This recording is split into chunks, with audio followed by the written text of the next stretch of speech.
Okay, I'm doing this off the cuff. There's like three things that I'm thinking about talking about. I'm going to pick one.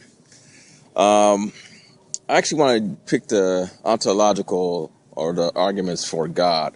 Um, Protestants and Catholics, Orthodox or non-Orthodox, um, probably who've engaged in philosophy have used that classic argument from God, and there's like five components of it.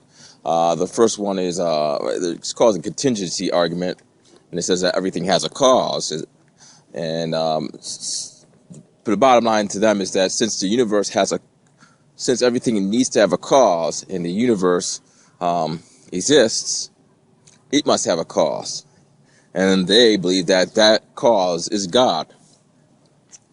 Um, that is, I don't see how um, you jump because you need to have a cause for the universe. That means it is God. Um, Now the problems with it, a Muslim apologetic using this, he doesn't have as much. Well, he still has problems, but he doesn't have as much problems as a Christian Trinitarian apologist using this approach, because they've always argued outside the debates. They have always argued that God is three persons. That is critical. That is a critical reality according to Christian epistemology. I know inspiring philosophy has been trying to say that this is God has like three dimensions, and we're just seeing just one dimension, and the sun is like another aspect of God, and there's just a perceptual problem in seeing this God as three persons as one, three persons as three persons in three persons as three features, but it's really one being.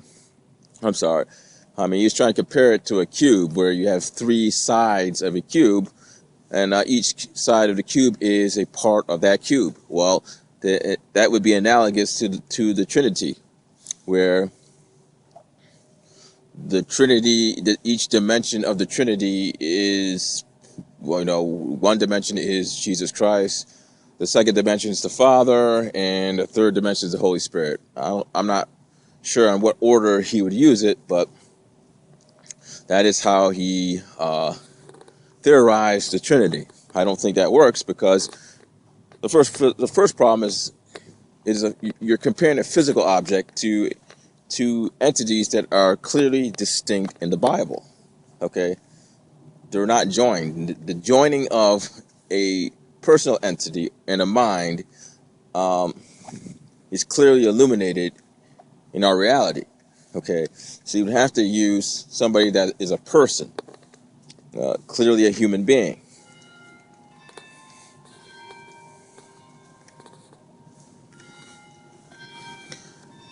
Now,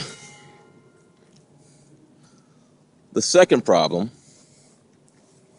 again, the second problem of this whole thing, or one of the problems in this contingency argument, and I kind of get bored of these arguments because I don't really think they really matter, especially with a Muslim and Orthodox Muslim apologist and a Christian Orthodox apologist, especially towards those types of faiths, because the whole meaning of them arguing with atheists is salvation. To say that the atheist position will lead to damnation. That's just the bottom line. Okay? And it is not just believing in one God, especially with the Christian Trinitarian. It's believing in three distinct people being one being and being one mind. When those three distinct people, well, essentially it's two distinct people, because the Holy Spirit is really not I don't really think that they really care if people believe in the Holy Spirit or not. But it's really that Jesus Christ is synonymous with God. That is their main argument.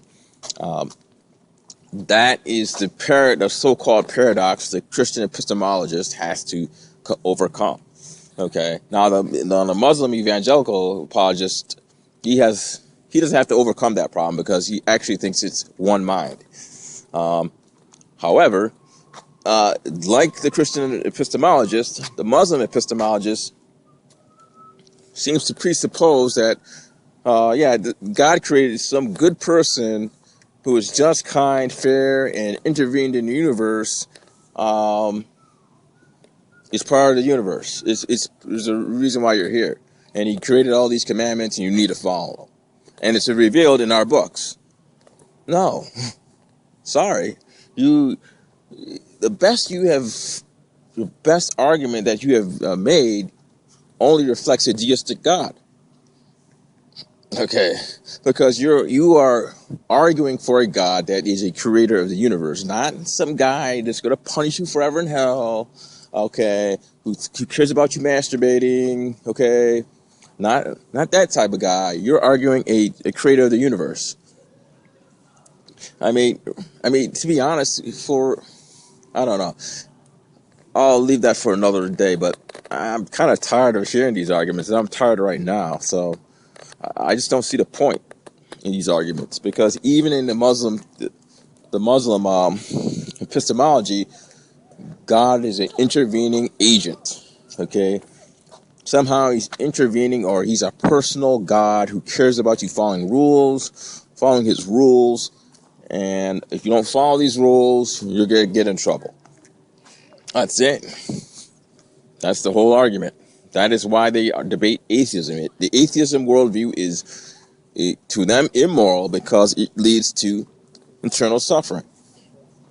So arguing just for a God that's creating the universe that doesn't really care about the rules, which they're arguing, doesn't really matter. The moral code, the moral code, well, morals exist. As they say morals exist, so therefore God exists. Well, we all have different morals. And you, as a Christian epistemologist, an Orthodox Christian apologist, or you as a evangelical Muslim epistemologist, think that specific morals need to be followed that are in your ancient text. So we're not getting it. You're not getting anywhere this atheism, these atheism debates, according to your own orthodoxy. All right, I'm done with this. Have a nice day.